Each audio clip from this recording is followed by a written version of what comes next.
Today on Behind the Screen, we're going to talk about exactly what the hell is going on with Scarlett Johansson and Ghost in the Shell. Roll the opener.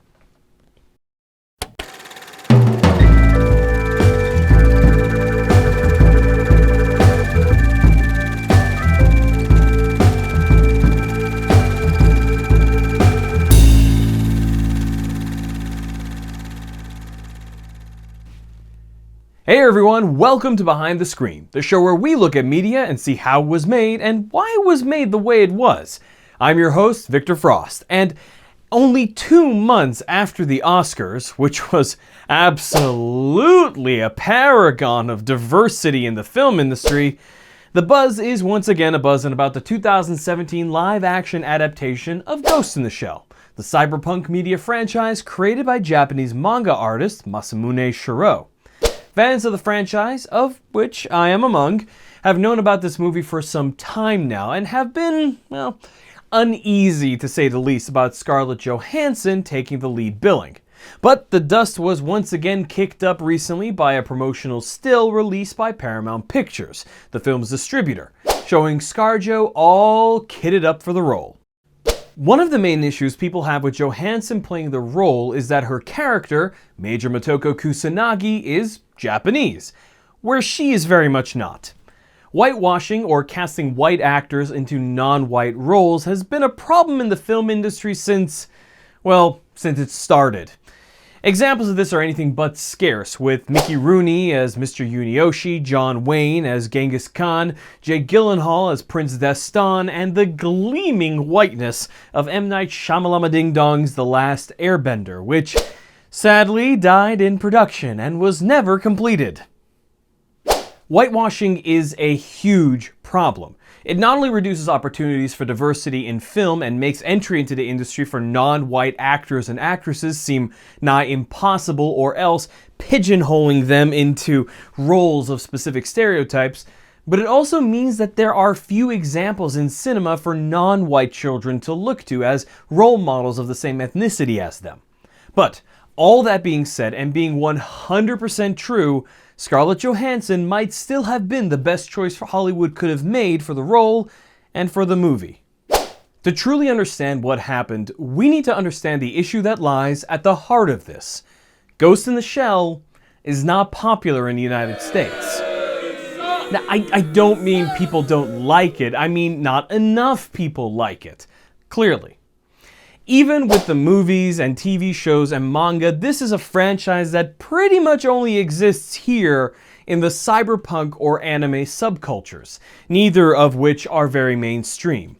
In contrast, everyone knows who Superman is. Everyone knows who Batman is. These franchises have existed and have been present in American pop culture for a very long time. For these, making a movie is a safe bet. They will almost always turn a high profit for the studios. Even Batman vs. Superman: Dawn of Justice, which received poor reviews from basically day one and holds a 28% rating on Rotten Tomatoes, has already more than doubled the studio's investment in pure profit.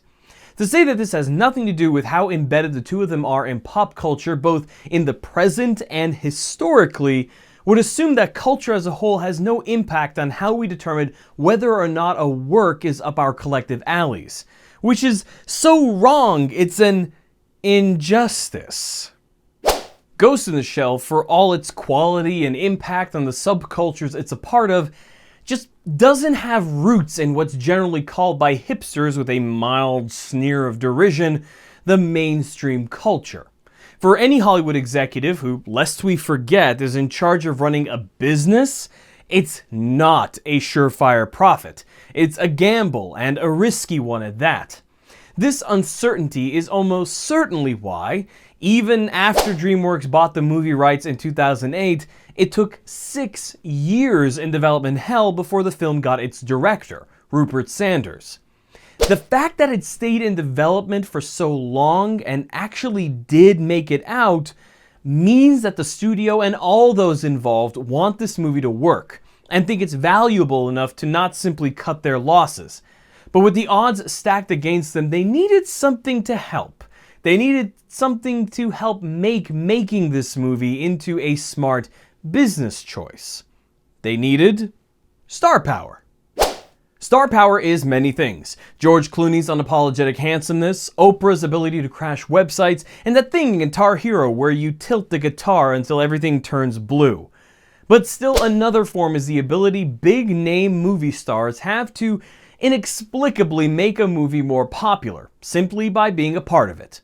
But how effective is star power in making a film more financially viable for a doubtful studio? In 2007, the Journal of Marketing published the paper The Power of Stars. Do star actors drive the success of movies? In it, Anita Elbers, a Lincoln Filing professor of business administration at Harvard Business School, looked at the Hollywood Stock Exchange, which is sort of like fantasy football but for movies and movie stars, and studied how specifically casting announcements affected the performance of movies in the exchange. One example she highlighted in her study was the movie Cold Mountain.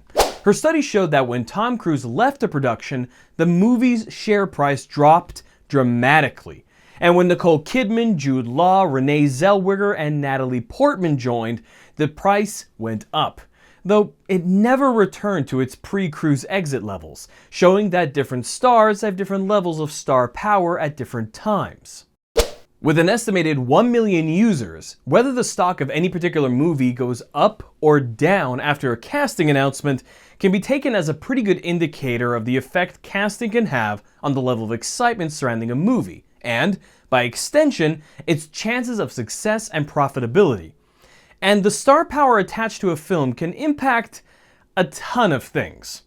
In an interview with the Working Knowledge newsletter, Professor Elbers says that, quote, "Powerful actors and actresses can help guarantee financing and push a movie through the development process. They can aid in generating interest from theaters across the globe seeking to show the film, and they can help to attract audiences to the film.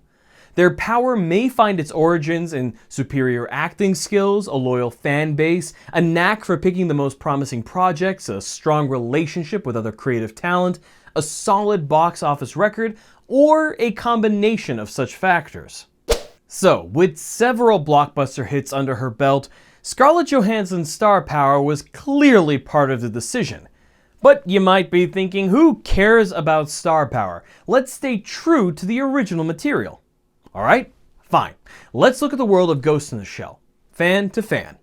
It's full of wonderfully interesting story and philosophy, yes, but it's also full of people, futuristic cars and buildings, robots of all shapes and sizes, debris and ruins from the nuclear World War III and non-nuclear World War IV, and the incredible technology that saturates the world, like thermo-optic camouflage and advanced functional prosthetics pretty much everywhere.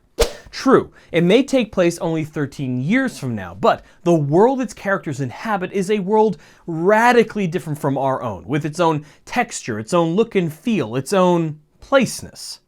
Their world is the mixing of cultures, both past and future, embodied. Evan over at The Nerd Writer put it a really great way when he said, "The space of Ghost in the Shell is a chaotic, multicultural future city, dominated by the intersections of old and new structures connected by roads, canals, and technology."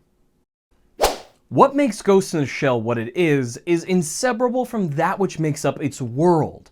The buildings, Tachikomas, cyborgs, the visualization of the internet when the Major goes diving.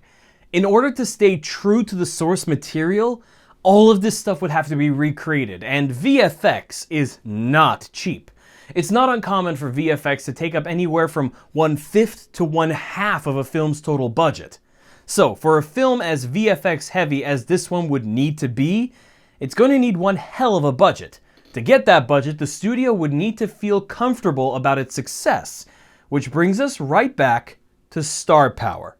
But before you get all down about the whole world running on money, certainly there must have been some factors that are more artistically substantive in her casting and less business-centric, right?